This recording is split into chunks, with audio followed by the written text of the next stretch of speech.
Hi and welcome back to The Best Thing You Watched. We got Chris from Movies and Munchies and Ruben from the Ruby Tuesday. Yes, we're still on our own channels. If you're the first time here, we talk about movies, TV, entertainment news in our audio exclusive podcast section.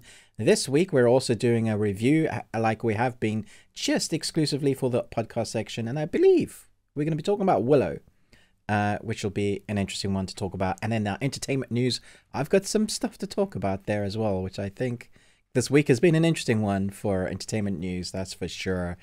Our Patreon, we're going to be talking about what, Chris? Is this week the from the Guardians of the Galaxy holiday special? Yeah. We're going to be talking about how that ties into Guardians of the Galaxy Volume 3 as well. So if you want to support us or you like those topics, we have really interesting content where I think we're getting better at the Patreon stuff. I think it's more interesting. We've gotten into a flow. At least our Patreons that are there with us have said it's good. So thank you for supporting us so much. But what we do when we start the best thing that we watch this week is we do a movie quiz. And generally, I do them, but last week Chris started and really threw us for a wobbly because they weren't easy. They weren't easy, Chris.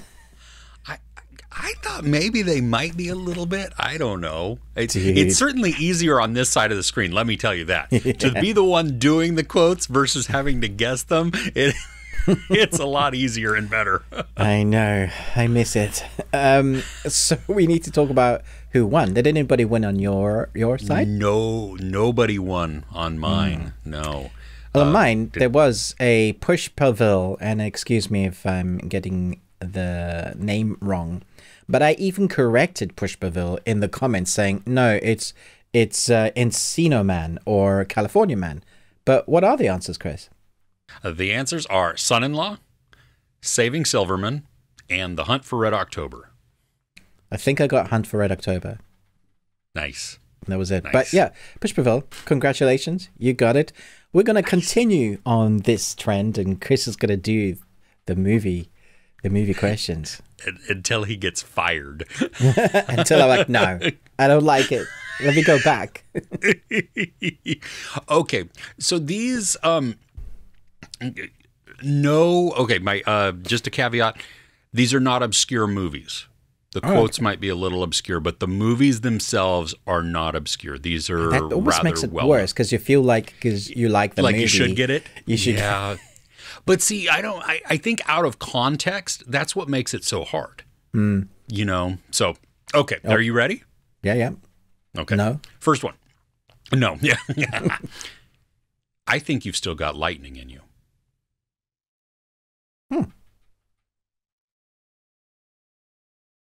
Okay, it could be a number of films. All right. Yeah. All right. Number 2. Sometimes the only way to heal our wounds is to make peace with the demons who created them. I feel like that's a Western, but I have no clue what that is. Not a Western. All right. Yeah, no idea. No? Okay. It's great. Okay. It's great. Great line, though. I like it.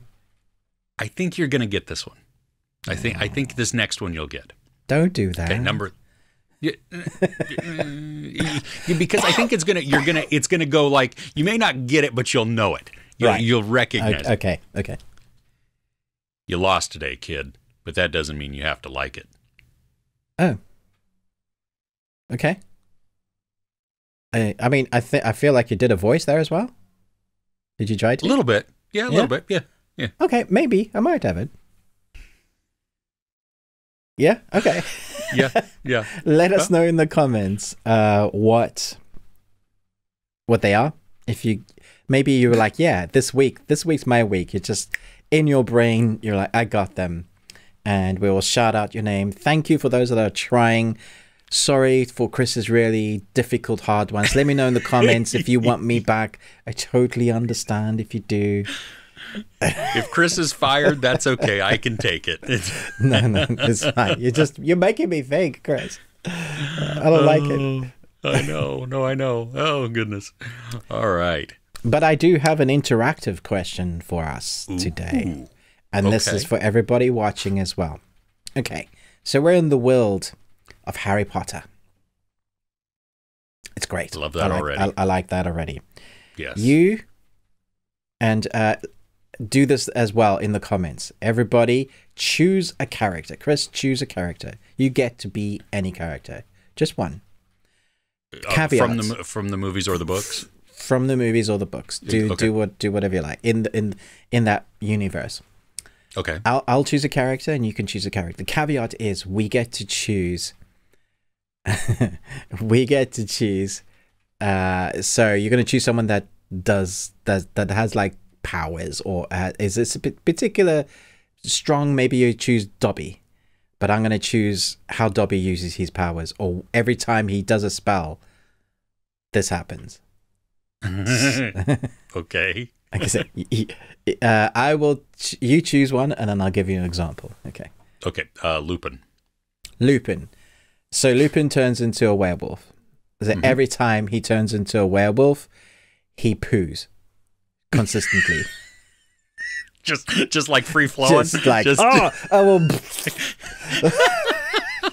Okay. Okay. So who do you choose? Was that your choice? Or was that the example? That was your choice. No, that was my choice, yeah. Okay. I choose the snake. Oh, what's the snake's name? Oh, Nitiri. No. See, Nitiri. Isn't that Avatar? That's like Avatar, yeah. Harry Potter snake. Let's go Google. Harry. I hate this. It's like one of my favorite characters. Harry Potter snake. I know. What isn't it? Name. It is Nagini. See, it was close. That's it. Nagini. Okay. And you have to. So every time so the thing I like to do is attack people and eat them. So what? Yes. You can choose what happens to me. You have uncontrollable hiccups. Brilliant. Snake goes to dislocate jaw to eat, and it's like, oh. Brilliant. Yeah. So you guys that you're watching, choose a character that you love, and Chris and I will give you a terrible thing that like negates your power almost. For example, if you chose Dobby, every time he apparates somewhere, it's always to the wrong place. So he tries to go somewhere. I think that would be like Ron. Ron and his broken wand. Brilliant. I'm slugs. Oh. So gross. Always makes me feel ill, that bit. Oh, yeah, totally. Nice. Fun. Okay. I love that. An interactive one. I'm interested to see what people are going to put as their characters, and we're going to have a lot of fun with what we make their characters do. Yes. Well, and you could also comment on other people's of what that might do. Everybody, that'll be really fun. Yeah. I like Keep that. it nice. I mean, cordial and stuff, but it doesn't have to be PG rated. Oh, man. All right. Should we dive in? Okay. I don't know about you. My week has been a tough week. I've watched a crap ton of stuff. And I still have a crap ton of reviews to do. So some of the things I'm going to talk about today, I haven't even done reviews yet for them. Oh wow! At least as exclusives on the podcast. Nice. Well, at least while we're recording, yeah. Damn it. Yeah, I know. Yeah, maybe I don't know. Yeah, it just depends on how my schedule works out. But, yeah. True. How about you? Has your week been a good week? Yeah, I mean, I've watched so much. I would say it's not. I don't think it's as bad as yours. A bit of like half and half, like half kind of average. No real poo. Just like average, and then some that's good enough to put on the best thing we watched. But had it been other weeks, it's like if it was like the Netflix series, that we just watched, 1899, that would be it, or whatever. Yeah. So I think it's relative, out of exactly. It's out of the stuff that we've seen. This is the best thing that we've watched, not necessarily brilliant. Yeah. Correct. That is a perfect description for that. Oh, you want to start? Right. Yeah, sure. I'll just jump into. It feel like that every week. Oh, my camera disappeared. No, I see you. Are you seeing me? I see you, yes. It's like Avatar. I see you. I see you. That's all I remember from the Avatar trailer. Does anybody remember their names? I remember Jake Sully and Neytiri. Not That's Nagini. It. Not Nagini. No. Any other names you remember? Nope. Nope.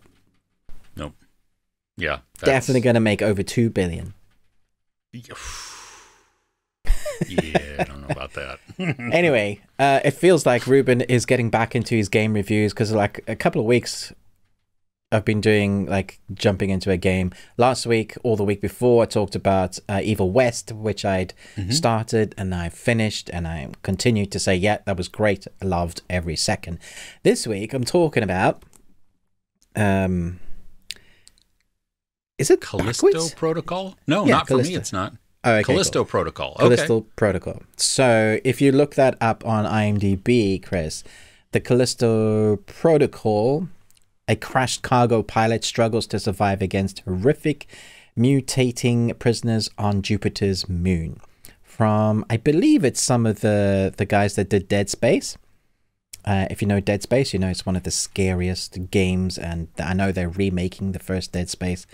Josh Duhamel is the voice of Jacob Lee. I would say he's not just the voice, he's also the actor, because it's some of the best motion capture I've ever seen. Never mind like film, but just it looks like Josh.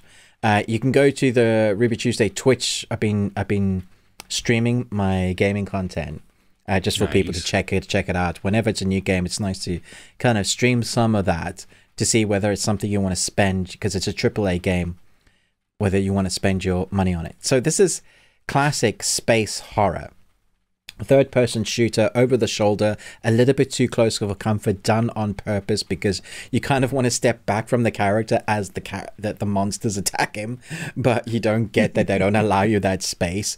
Often things like you're coming off a ladder and the camera will, it's like almost like a cut scene as you're coming off the ladder, so you have no control, so the camera takes a long time to center you. And I'm like, I just want to see what's behind the corner, goddammit. And it's like frustratingly slow in that moment. You get very limited ammo depending on your levels of difficulty, health, everything you have to use sparingly.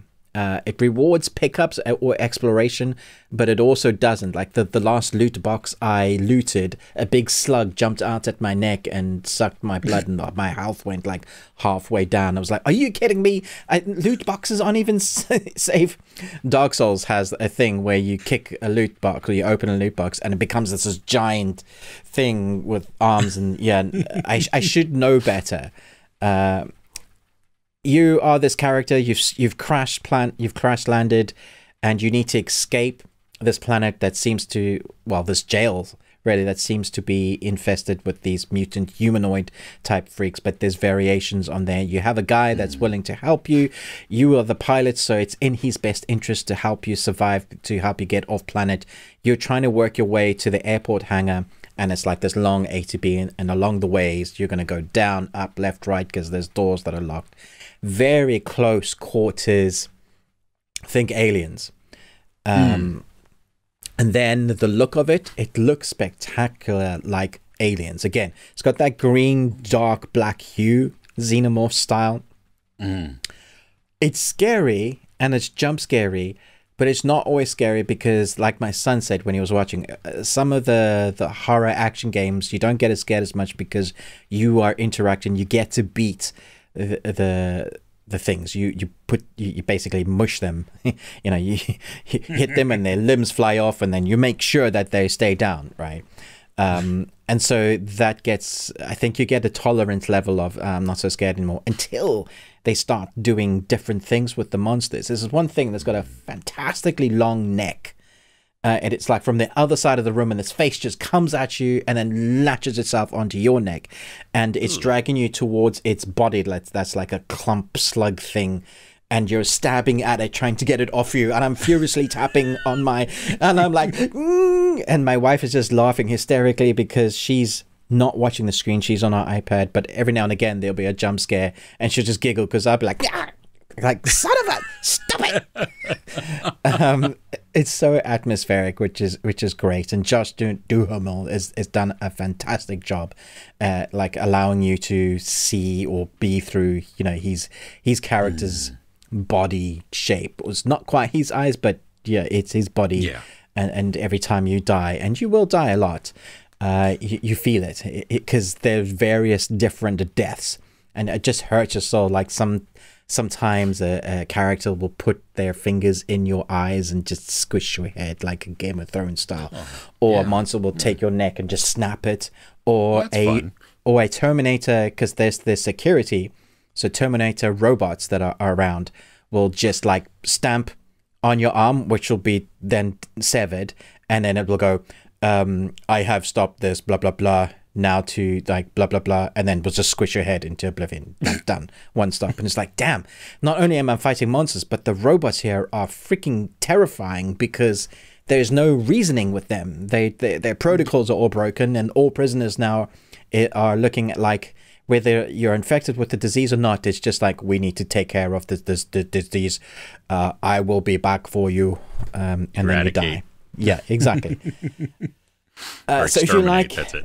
Exterminate, yeah. So if you like your space horror genre, like Event Horizon, and you want to play the character that's in that moment, like if you thought Event Horizon was scary, and it is, then you get to be those characters. So it puts you so much more immersive. If you're playing on the PS5, you can triple down on how scary it is, because these headsets are 3D audio.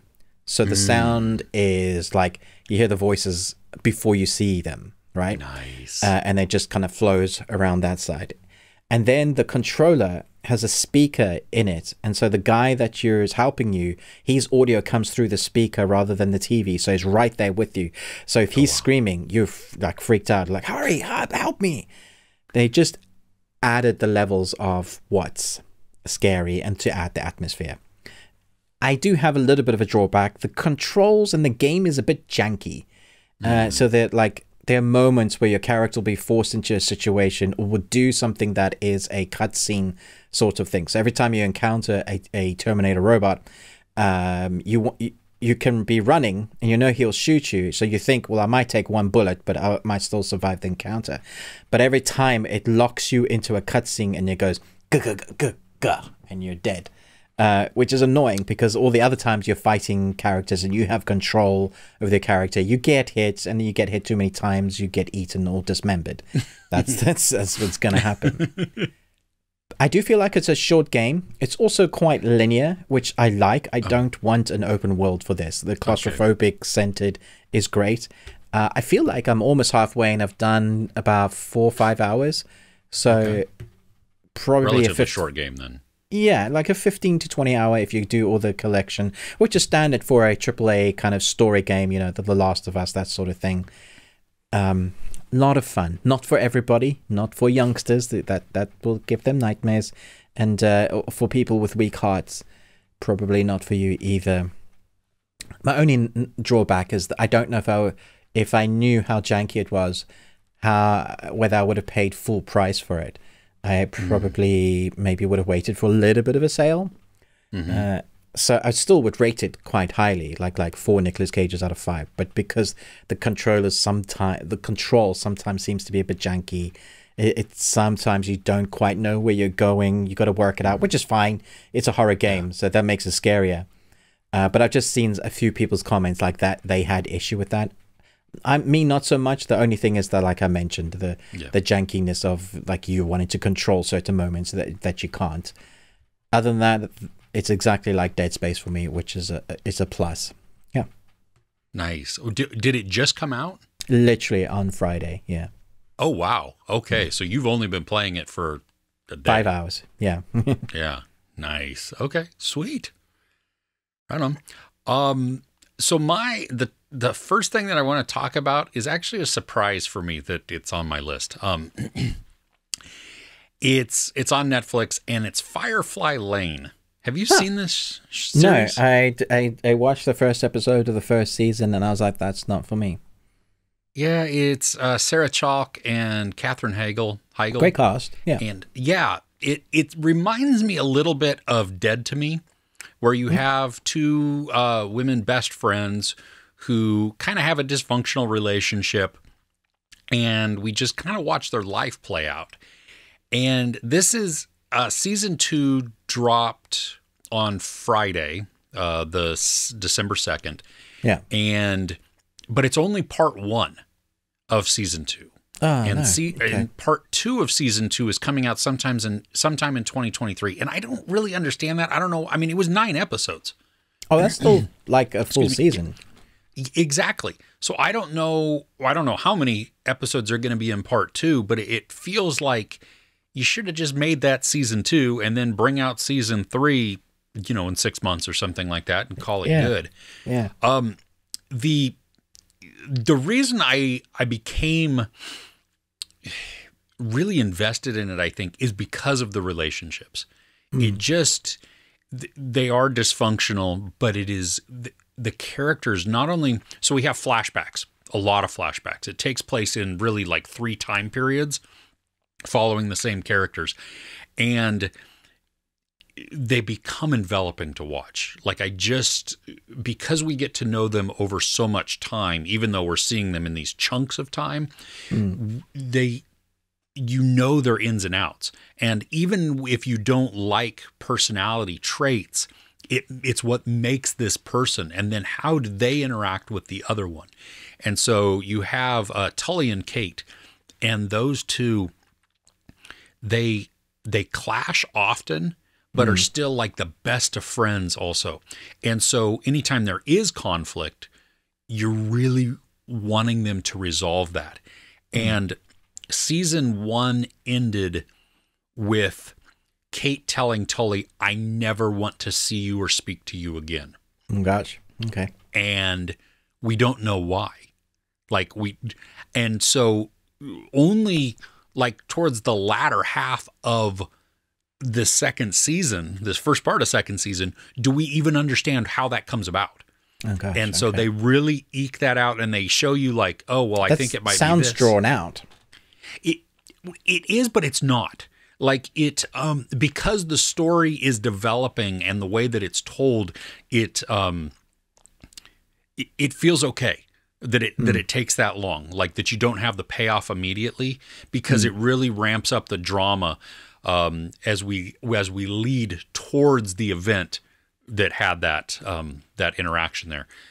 The thing that I think is difficult for this series, though, is because it's told in 3 different time periods, there is a lot of back and forth. Okay. And while you can tell, like, one is the 70s, the late 70s, one is the late 80s, and then one is the late 90s. So you can tell by the way the characters look, by their hairstyles and stuff, what time period we're in. So it's not difficult that way. It's just there's literally like a lot of jumping back and forth. But there will also be, you will see some events play out, and then it'll be like 3 weeks later. And then but then we won't revisit that time for quite a while. You know what I mean? So even though we're in the present, like at least the most present, and then it's 3 weeks later from there, it's kind of like I'm trying to figure out where I am. And so I always found myself a little bit struggling of like, okay, where are we at? Are we 6 months from where I guess it's present time. So we'll just, whatever. Okay. That's all I need to really know, But it's on the best thing you watch, Chris. It is, yeah. And so despite that difficulty sometimes of like the back and forth and everything, I mean, it really is. I was drawn into the drama. And by the end of it, I mean, it's emotional. It's like, even though there's like predictable moments to it, and I'm not sure I like all of the character decisions either. But that's showing me how much I'm invested within this, and how much like they're, you know what I mean, that I'm connecting with the characters, whether I like them or not, I'm having a reaction to them and with them. And so that, it's, I mean, like I said, it's 9 episodes. Each of the episodes are 45-ish minutes, maybe closer to an hour. Fairly long investment as well. Yeah. It is, yeah, yeah. So, but I think if you enjoyed the first season, then the second season just builds on that and and continues the intensity and the dramatic elements within there and all the emotional ties and ups and downs that go in there, and it shows you how. I mean, it's really character growth is what you're watching. You're watching this, or a character study maybe, of how these people grow and change based on not only their relationship with each other, but then the relationships that we see through them. Like Tully's mom, we see her, she's not a great mom at all, especially at the beginning. In the 70s, she's just drugged out hippie, just like not even present for her daughter.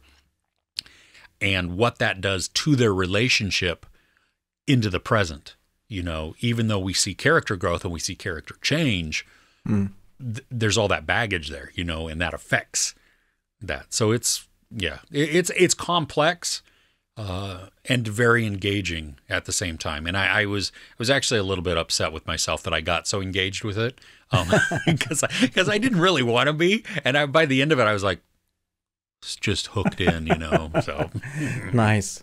I like Katherine Heigl, not always, but like in most things she does, I enjoy her performances. The first episode that I watched really came across like a family drama soap. So maybe that's not the case. It does have a little bit of a soapy feel to it. Yeah. I mean, it's very dramatic at spots. I mean, that's, you know what I mean? And so it could be, especially depending on your mindset or your mood, if you're not in the mood to have this heavy drama or these emotional outbursts and stuff like that, then that's not the show to put on. Yeah, if you're in the mood for like Marvel explosions, probably not. Correct. But we do go through moods. So sometimes you just want to hunker down with like a drama and get involved in it, and you don't have to be a part of it, but you can sit with your tea and your biscuits and dunk, and you're like, can't believe she said that. Like, oh no, she didn't. Yeah, there's quite a bit of those. Nice. All right. I'd like to talk spoilers on this one if we can, but maybe we'll just talk about the film. So probably one of the best films I've seen all year, just for enjoyment. Violent Night. Good Lord, how much fun did I have with this movie? David Harbour. So here's the thing. I hadn't seen a trailer. I'd seen the poster. So when I saw David Harbour in the suit, and I presume everybody knows now that it's the Santa story. But when I saw him in the suit and then he did the thing, I was like, holy crap, he's Santa. I was even like, woo, this is going to be a weird film. It is Die Hard, but it's not. It's more Die Hard 2 and Home Alone. Yes. And I'm here for it. I want a prequel. I want a sequel. I want all of the Santa movies. Every time he finds himself in a different house protecting another little girl, I want it, damn it. Especially for those killed, and the juxtaposition of the great score with the jingles and stab. So much fun. I mean, who knew you could use Santa's powers in that way? That's all I'm saying. Oh gosh. Well, and I'm glad that it lived up to its name of Violent Night, because when they showed the violence, it got violent. Oh yeah, it was glorious. I was like a little kid. I was like, do it. Woohoo, he did. And then I was like, oh, that was worse than I thought. Oh goodness. It was fun. Yeah, it was really fun. I don't know what else to say about it. I can say there was lore in this that I wasn't expecting, and at that point I was invested emotionally into the character. I was invested into the fun of the film, but when they showed the lore and the reason as to the Santa and how the why, I was like, all right, like you had me at this, but now you have my attention. Well, and I want so much more of that. That backstory, that was cool. Because I honestly thought, because we I don't know. Maybe we could talk spoilers because I'm not sure how to say the next part without it being kind of a spoiler. Spoilers. Okay, so when we learn that David Harbour was a Viking and he was not a good guy, I mean, that's what he talks about, how he was not a good guy, and yet then he became Santa. I thought there was a moment at the end where he was dying, that John Leguizamo was going to become Santa. Oh, right. That would have been cool. Because nice he's idea. a bad, you know, the kill of John Leguizamo, though, he's a warrior bad guy as well, similar to, Exactly, yeah. And because he hated Christmas so much, you know what I mean? Like, this is his, you know, that. But then it doesn't give a redemption arc. It just pulls him through the chimney. Oh, holy crap. That was grim, and it was amazing. It was oh my gosh, it was so good. Yeah. I was like, is he actually he's gonna do it. Yeah. Oh, there were little bits that David Harbour just nailed that just made me beam with a smile. The talking with the little girl, like really connecting emotionally with her. Like I felt like he was like the daddy Santa almost in that. It was great. The moments when he's like chucking a grenade down the guy's pants and he's walking away, it's like, I've got to watch. I got it. Did he look at the camera at that point? It felt like he looked at the camera just for a split second. A split second there, yeah. And which was weird and great all at the same time. Yeah, there's moments like that. And the moment when the young girl gives him permission to be his Viking self in order to protect Christmas and the family. And then he's swinging around that mallet like it's his weapon. And then we see the weapon at the end with like Mrs. Claus, like you might have need the spare sack. And so the Rudolph obviously went back, told Mrs. Claus everything that's going on somehow. They got the spare sack and she put the mallet on just in case he needed. And I was like, see, more of that. We want to, yeah. Oh man. Well, and I loved the Home Alone moments. I mean, the little girl just stole my heart first off because she was just so earnest and cute. But then, but it also fixed the answer. Yes, Home Alone wouldn't really work when they pull out a gun. And I was like, I love that. So we had our fun. She actually did take out one of them accidentally, which is brilliant. And then the guy pulled out a gun, and then he steps in with his mallet. And I was like, that's good. You're dead, internal bleeding and everything. Yeah. But the connection of that. So like, just in case you guys wanted to know, it wouldn't really work if they pulled out, handgun. But have this fun. Her using the little slingshot type of thing to throw things. Like the first couple of things made sense, but then the whole dumbbell flying up. How would that even work? I don't think the sling would throw that, but I didn't care. It didn't matter to me. No. I mean, I was laughing at that point because you got the dude stuck on his. Why was he holding the nail? Why was he looking at it? Why was he looking at the nail? Like, I don't. Well, you the second that he picks that up. He did that, yeah. Yeah, I was like, oh, well, that's gonna end poorly for you. You're a moron. All the bowling balls, like, oh, she's dodging it. That trap didn't work out. Oh, wait, he's downstairs, and the nails are behind him. This is gonna end really badly for you. Yeah. Oh goodness.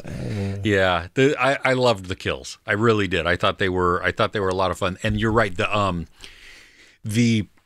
The scene, well, actually there were multiple scenes with the music happening and which made no sense with the violence that was going on. My brain did not know what to do with Your brain was like, what is happening? They're in the shed, or that shed-like structure. That scene was genius. Yeah.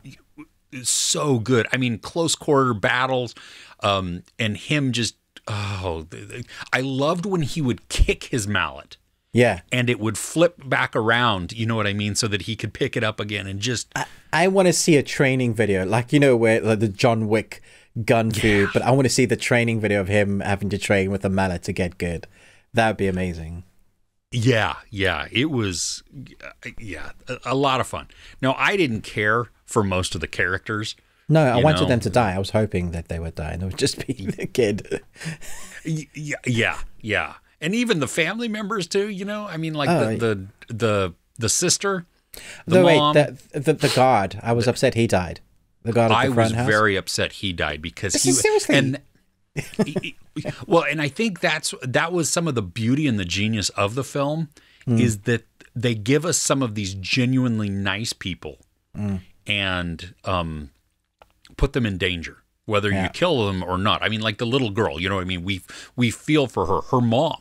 We feel for her. Even the dad at one point, you begin to feel for him, even though, he's a little bit sketchy. Because he comes from this family, yeah. Yeah. But the rest of the family, I mean, that TikTok kid, he needed to just have, be curb stomped.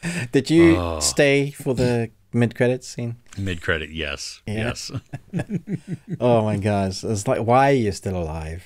I still don't like you. There's nothing redeeming about the whole time through the film. Hi, I'm just here with you. Like, there was no character growth and redemption of him or the sister, like his mom. It was just like, so you believe Santa because you've seen. There's no faith there. And what if you're definitely not on that good list anyway. No. Immediate. No, you can go on that list. Yes. Oh yeah, that was a fun one. It'll definitely be a yearly watch, just because of how insane it was. For sure, it's gonna be like amongst the swapping out Home Alone and Die Hard, because there's basically the same film, but all three in one. It's great. Yeah. Yes, way more bloody. Yeah. What's next on your list then? Well, I watched a documentary on Friday that came out, and it's called Senior. And it's about Robert Downey Sr., and it's put together by Robert Downey Jr. So it's him interacting with his dad. This is a unique documentary because now I didn't know anything about it, but Robert Downey Sr. was like an underground filmmaker. And so in the 60s, he made a lot of just counterculture and weird movies. I'm not sure that I would enjoy them because they did show clips, and I'm like, this just doesn't entice me at all. But so as we're watching the documentary, he has the idea that he wants to make his own cut of it. So he gets with the producer and wait, what? Wait, let me understand this. He wants to make his own cut of the documentary. Of the documentary, yes. So he's getting all of the footage. Which version did we get? Both. So we that is weird. Excuse me. Okay. Yeah, we really see, it's really the story that we watch of Robert Downey Jr.'s documentary. Okay. But interspersed in this, we get to see bits of Senior's view of the world and how he would direct and how he does things. And this is a very sad documentary. I mean, in one way, because he's older, and so it's just and he's we learn things about his physical state, and it's all black and white. Which is actually, there's a couple of color moments, but that's because we're watching like a clip of another film or something like that. But it's a really good insight into a father and son relationship. Yeah. There is a tragicness, I guess, to it, because if like Robert Downey Jr.'s story, I mean, how he was, addicted to drugs, went into rehab and actually made a, huge life turnaround. And now that's when the resurgence of his career, and we got Iron Man, we got Sherlock, we got all of these, these great characters and performances from him, because he became sober and he just changed his whole perspective. But his dad was the one that introduced him to these things at a very young age. And so there's a lot of baggage there to unpack. And the documentary, I don't think, is satisfying in addressing all of that. Right. There are attempts to, and I think that's also what brings in that tragicness, where it's just, it's like, oh, that hurts the heart to watch that. Okay. Yeah. It's a little longer than you might think. Oh yeah, go ahead. No. I was gonna say, we watched, when I was in the States with you, we watched Stutz. What's it the beginning like of Stutz compared to? No, we actually watched quite a bit. Oh yeah, more than half of it, right? Yeah, we were just falling asleep. Yeah. Yeah, I thought it was going to be like that, right. honestly. And there is a point in it. I mean, it's like, what is this movie? It's an hour and 40 minutes, I think. There is a point in the middle where I was kind of like, oh, I don't know how engaged I am in this, because Senior is not, he's not wholly a likable guy. You know, and I mean, he's true to himself, which you can respect that. But if you look at him as a father, he's lacking some of the warmth that you would want from that. But no, it's better than Stutz. It's a lot better than Stutz. It's good. Way more, it's not weird like that. And it's not, not trying to pull something over our eyes or, you know, be a performance.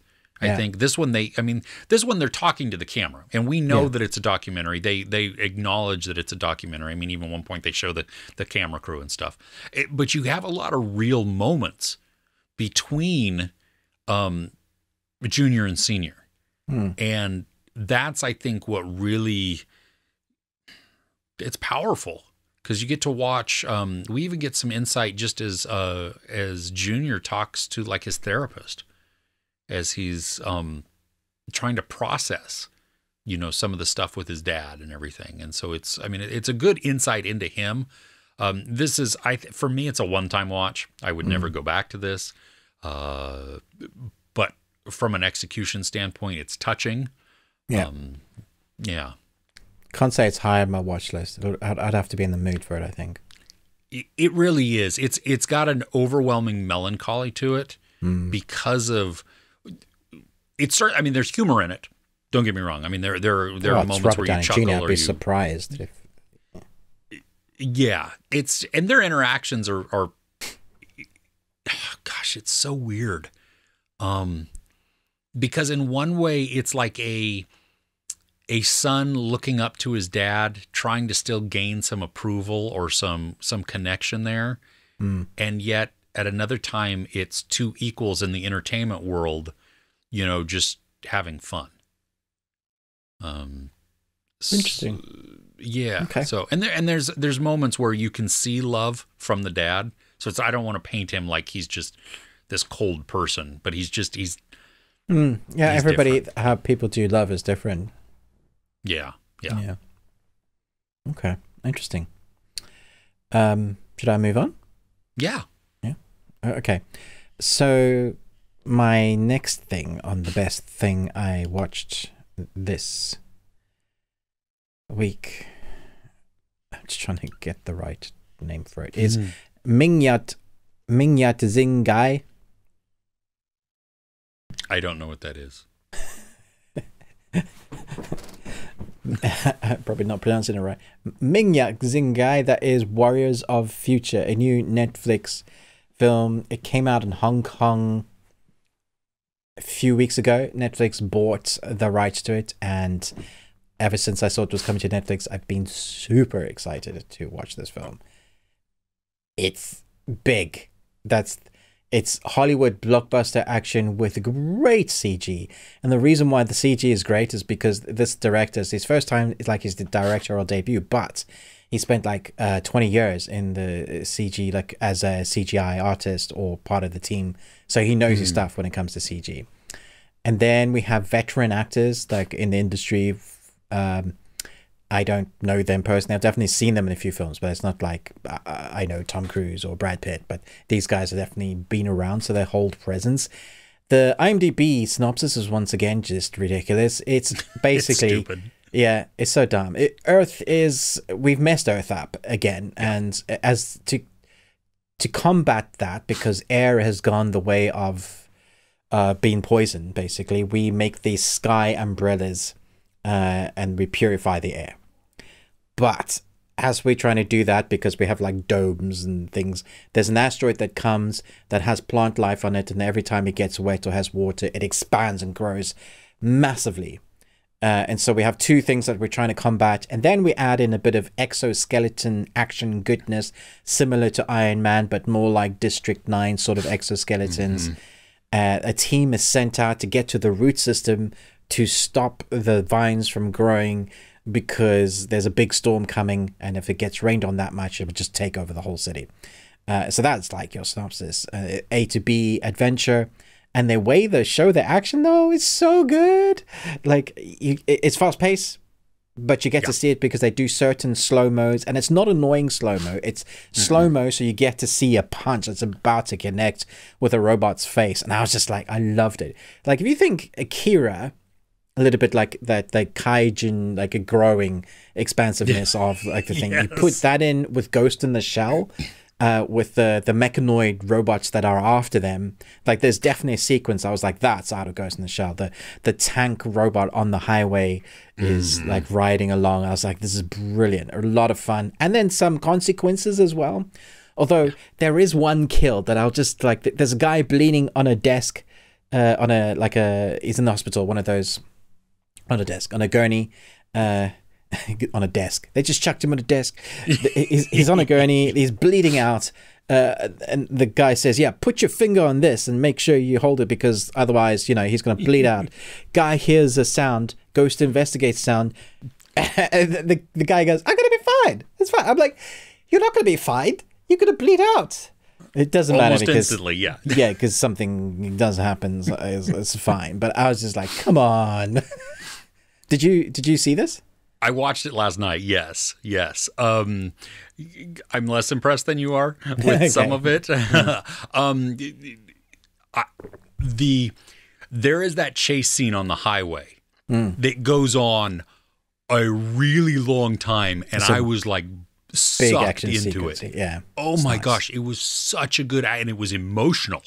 That was the thing. Like, as we get to the end climax of that scene, which is probably, I don't know what, like a 10-minute scene. Yeah. I mean, it went on for a long time, which was a very exciting. Especially as the camera flies around and inside and stuff. I mean, it was so good. I was totally enveloped in that.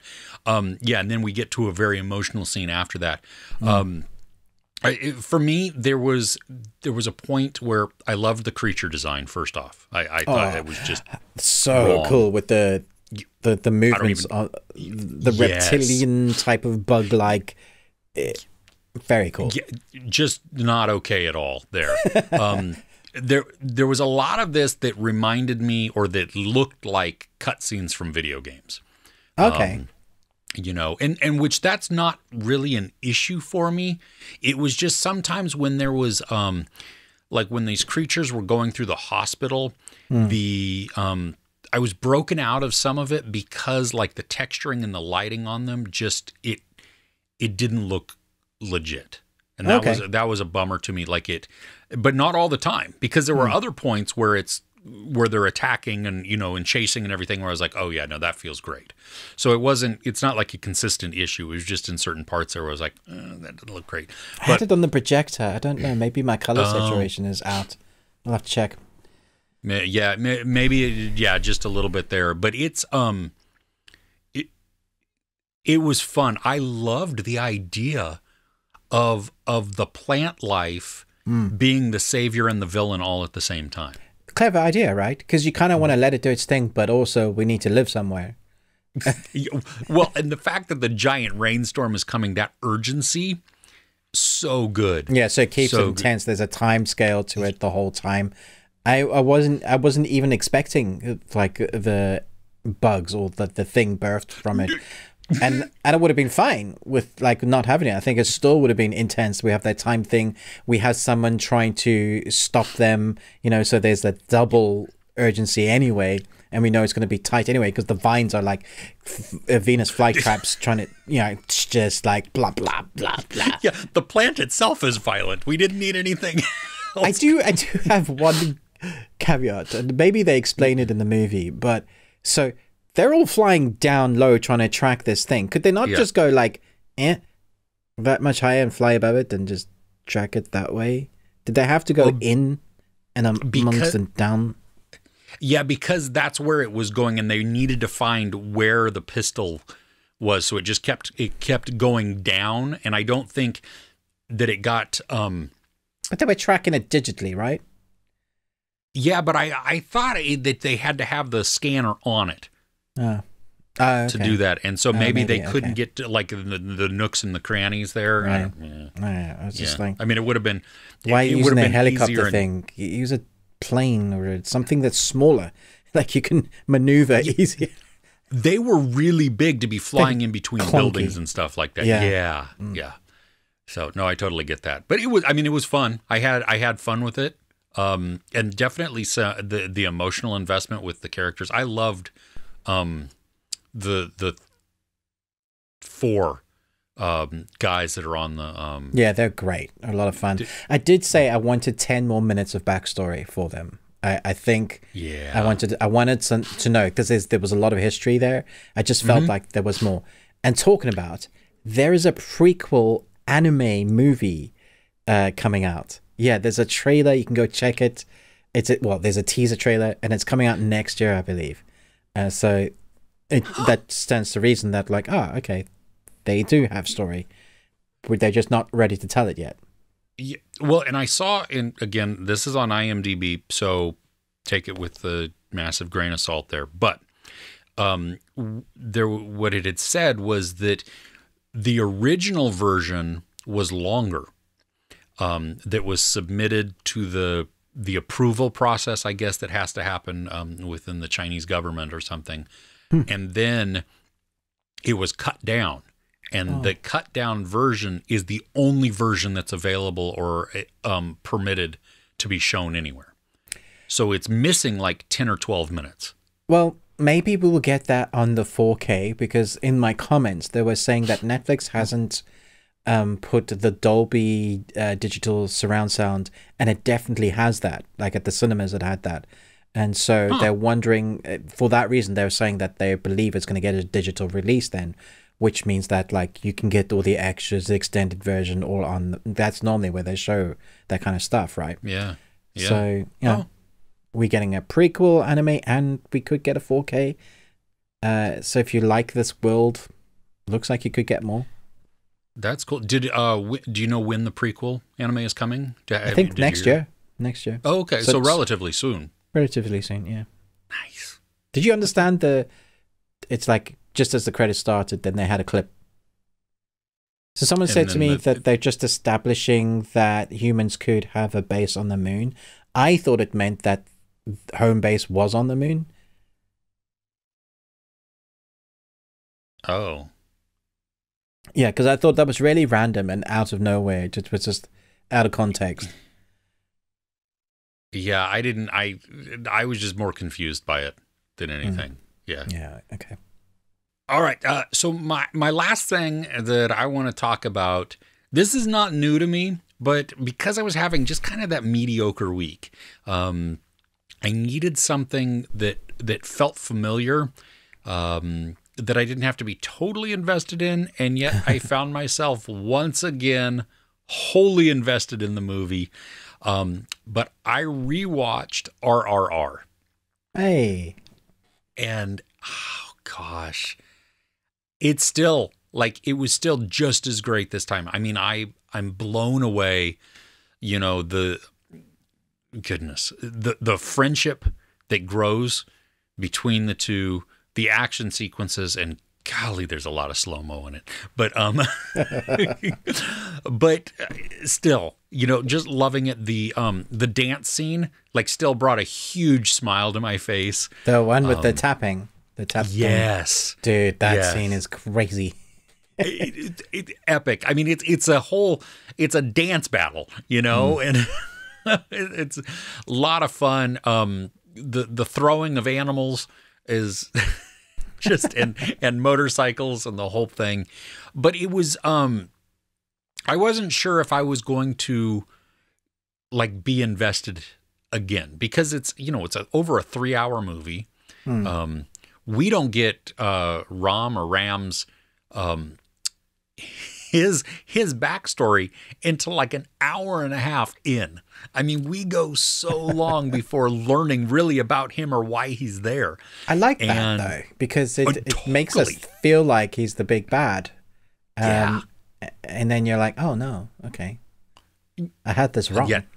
Exactly. No, I loved it. I mean, it was so good, but I wasn't sure if I was gonna, you know, I just wasn't sure if it was it just, did I just enjoy it because it was just that spectacle that first time? No. It, no, I had a blast with it. I'm hoping that it actually does get the nomination for Best Picture. Yeah, I don't see it happening, but I really wanted to. I think it might, honestly, because they've opened up the you know, the category, because you can have 10 nominations. How wonderful would that be if it won Best Picture? I mean, it deserves it. It's so epic. The scale, everything is executed so well. And it's one of those, though, that it also hit, what am I trying to say? Wow, that thought just totally, oh, I know, that it's not only creative from a visual standpoint or a filmmaking standpoint, and it's an excellent story, but then it also is a worldwide hit. Yeah, I mean, it transcended cultures, which it often doesn't do. And shouldn't that be like one of the pre-qualifiers? Yeah, for sure. That should definitely get it. Even though it's world cinema, if this managed to go around the world, which is sometimes like Crouching Tiger did, right? And that's why it was nominated. Yeah. Yeah, well, because if we don't put in some of those pictures that are non-English, well, then it's just an American award show. Exactly. You know, yeah. and that's stupid. The world is big. Yeah. The world is huge. Yes. Yeah. And so, yeah, it's the Oscars, unless they're saying the Oscars are just for English-speaking people, you need to quickly diversify, because people won't stand for it anymore. I mean, I'm so glad that they've decided to put the full, all the Oscars and televise it, because after last year's Krabappel, the nonsense of that, and they still haven't addressed, like, why are stuntmen and women still not getting awards? Are they not a big part of the process? Like, they are literally acting their socks off and taking the hits, and you're like, nah, they don't deserve an award. Like, are you serious? Every time we see Tom Cruise or Brad Pitt do something ridiculous, we know it's not them. They're I mean, Tom Cruise maybe, but Brad Pitt and other guys, they don't have the insurance to do it. Yeah. No, I totally agree. It's a very overlooked category for a very, very, very long time. Guarantee you, Keanu Reeves, the champions, he's the guys that do stunts with him, because they're the best in the world. So it's just, contentious. But yeah, RRR, I really hope it does. I wanted to win all the awards, if I'm honest. It'll be great. I just want to see like just that culture as well be represented spectacularly for once. Like, even if it's not like the film that is the best out of all the films, it deserves the recognition because of how many also other films there are that have never got the recognition. I mean, if you talk about something like a cultural phenomenon, which it is, if you took Black Panther and what that meant for people, and you put RR up there, I would say it's the same thing. Yeah. Come on now. Yeah. Well, and I find it really funny that India chose to put a different movie up for their best picture for international picture. Seriously. Well, but that allowed, though, I think that's great, though, you know, really, because that allowed RRR to then be placed in Best Picture. In Best Picture, okay. Yeah, because otherwise it couldn't be. It couldn't be nominated, which I don't understand that. I mean, that seems stupid. Yeah. So anyway, it's still available on Netflix. If Hollywood made a film and it was in Hollywood, but they put it with a different language,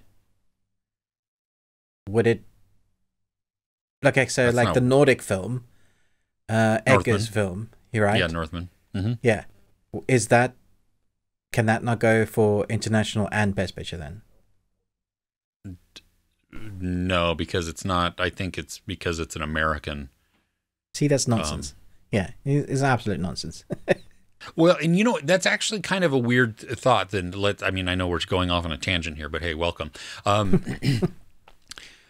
There's a category for foreign language. Yeah. According to whom? Again, this becomes a very American-centric type of show, or English-speaking centric award. Because if you are German and you're watching the Oscars, your language is German. And so English would be the foreign language of that. Yeah, it's nonsense. It's what it is. Yeah, it's really. I'd never thought about that before, other than until this conversation. But that's a weird thing for them to differentiate it in that way. Yeah. Oh, well. Okay. So that is the best thing that we watched, all the best things that we watched this week. There's a number of others. Hot Skulls. I haven't finished. I just reviewed the first 3 episodes, and I'm loving the idea of it so far. I just hope it sticks the landing. It's Turkish, right? Yeah, Turkish. And Turkish can be a bit hit or miss. I've had some that I love, and I've had some that made me scratch my head. So, yeah. Quick things about why so far it's good. This could easily, post-apocalyptic, the way they've used the disease is sound. And so you think about the little things that they're playing with, like switching off the internet, because you can get the disease on the internet, which is a genius. So everybody's wearing noise-canceling headphones, and you're not allowed to talk to each other much at all, just in case the person has the disease called the jabber. It's a brilliant concept. But they doubled down on the goodness. In my viewpoint, is that they could have easily gone the teenage angst route and have a very young cast. They haven't done that. It's just normal people, various age range, different characters. Cool. And then we have the lead character who has, again, I just love the concept of this, aphasia. So he can't get affected to a certain degree with the disease because his mind, that the mental capacity is different to others. Sound doesn't affect him the same way. And so now we have this guy, we're rooting for him anyway because he's the underdog. He's gone through some hardship with a previous partner, and you see him have the ability to maybe have another relationship, but he's kind of put himself in a house like everybody else has done in COVID. We've all kind of become hermits. And so his mother is trying to force him out the door. And so we're rooting for him to engage with the world again. But the world is so much worse than it is in COVID because this government corporation is kind of used as an excuse to put people in different sections and control everybody. And so the police force is that much stronger. But then you flip it on this other side and you start seeing what the police force are going through. One particular guy, you see what happens to people when your family members are affected with Jabber and how they become... how they even get carted away, but then they get left in like hordes of people and they're just talking nonsense. I thought about a left-right shoe that my pink budgie had once upon a time because of a Marmite situation that I had with my poo. Like really sentences of stringed words together and everybody's talking nonsense. Yeah, exactly. and that makes you suddenly... do you like how I just suddenly came up with... That was awesome because I was like, I don't know what you're talking about. What are the words? Ruben's got the jabber. So I encourage everybody to actually give this a go. Nice. I can't give a full review because I haven't watched all of it. Sure. I really wanted to get into it, but I needed to sleep. But so far, it's really good. It's one of those I was like, damn, Turkey, come on. Nice. Quality. Well, this has been on my list, so I'm glad to hear. I'm going to have to binge that today because, that sounds like fun. Okay. Yeah, anything else you want to talk about? No. Cool. Everything else was mediocre. Yeah. For me. There was a lot that I watched, and some were disappointing. I got to say Troll was disappointing. Right? Wasn't it? I think because we have Troll Hunters. And we were hoping for at least that with a budget, but then they went Godzilla with Trolls, and it just didn't work. There was no emotionality for me. It was just Godzilla. Yeah. Did you laugh, though? Let me ask you this. Did you laugh? I laughed. Where the soldier gives his Independence Day speech, except it's not nearly as impacting. No, it was just awful. Like, Woody, shut up. Somebody stop him. Yeah, I couldn't believe that they did that. I mean, it was just like, seriously, you're blatantly ripping this off at this point. It was so cringy. I couldn't believe that was even in the movie. It's like a Hollywood producer came in saying you can have this money, but you must do the film like this. It just felt off kilter, like not authentic to what you would get, like Troll Hunters. I don't want to keep comparing it to, but actually we have such a low budget version, and it's so much better. So much better, yeah. And I don't mind. I mean, I liked the destruction and everything, but I mean, you take Godzilla, Jurassic Park, that Independence Day moment, King Kong. It was just all of those movies with a troll instead. I only cared about the troll, though. Also, the characters didn't have enough. I was like, or maybe the father. Yeah. But dude, how sad was that end? Why make us go through all of that to then actually just do that at the end and then give us the Godzilla ending, the original Godzilla from 2002 or 4, where we have the egg thing at the end? I was like, are you kidding? I mean, talking about ripping off. Yeah. But I mean, good grief. You've given us, like, I want the lore. This is one of those that I want the lore of, the whole, when they look underneath the palace and the devastation that's shown there. And you're like, dude, that is how brutal. Great would it have been if when he's being tortured, the troll with like UV rays, if he just broke out of all of it, decimated everybody, got to the bunker before they could hit like the missile, and he wins and walks off, like just walking through the city, got his skull, and that's way better ending. Yeah. It was just way too sad. It was just, I was like, and a rip off of all, it was just disappointing. So very disappointing. It's weird that we're ending the best thing we watched with something that's not the best thing we watched, but whatever. Oh, okay. Well, hey, we thank you so much for joining us. Don't forget, you can always tweet at us at Best We Watched. Our Patreon, we have a bunch of different opportunities and levels of support. So for just a few dollars a month, you can help to offset the cost of this production, and that is greatly appreciated. We thank you for not only just looking, but for our patrons that we do have. We totally appreciate you, because you more than you understand. It means a lot. Really does. Excuse me. If you want to hear us chat about Willow, entertainment news, which there is some head scratchers this week, and some disappointing news there, and also just some of the things that are coming up in the next week that we're looking forward to, you can head over to wherever you might listen to podcasts, and we are there. You can search The Best Thing We Watched, or we'll even link it in the description below. But if you happen to listen, we would appreciate it if you could rate and review us, because that does help that out. And then also, please head over to you're already watching, but our individual YouTube channels. Like, share, subscribe. Ruben with the Ruby Tuesday. Me, Chris, with Movies and Munchies. And with that, hey, Ruben's doing gang signs and a dance, and golly, there's so many movies right there. We'll see you next week. Take care.